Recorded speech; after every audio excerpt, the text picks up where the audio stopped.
মনে পড়ছে সেই দুপুরবেলাটি। ক্ষণে ক্ষণে বৃষ্টিধারা ক্লান্ত হয়ে আসে, আবার দমকা হাওয়া তাকে মাতিয়ে তোলে। ঘরে অন্ধকার, কাজে মন যায় না। যন্ত্রটা হাতে নিয়ে বর্ষার গানে মল্লারের সুর লাগালেন। পাশের ঘর থেকে একবার সে কেবল দুয়ার পর্যন্ত এলো, আবার ফিরে গেল। আবার একবার বাইরে এসে দাঁড়ালো, তারপরে ধীরে ধীরে ভিতরে এসে বসল। হাতে তার সেলাইয়ের কাজ ছিল, মাথা নিচু করে সেলাই করতে লাগলো। তারপরে সেলাই বন্ধ করে জানলার বাইরে ঝাপসা গাছগুলোর দিকে চেয়ে রইল। বৃষ্টি ধরে এলো, আমার গান থামল। সে উঠে চুল বাঁধতে গেল। এইটুকু ছাড়া আর কিছুই না। বৃষ্টিতে, গানেতে, অকাজে, আঁধারে জড়ানো কেবল সেই একটি দুপুরবেলা।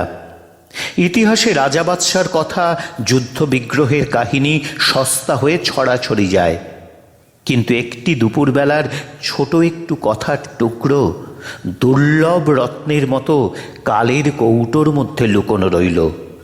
দুটি লোক তার খবর জানে।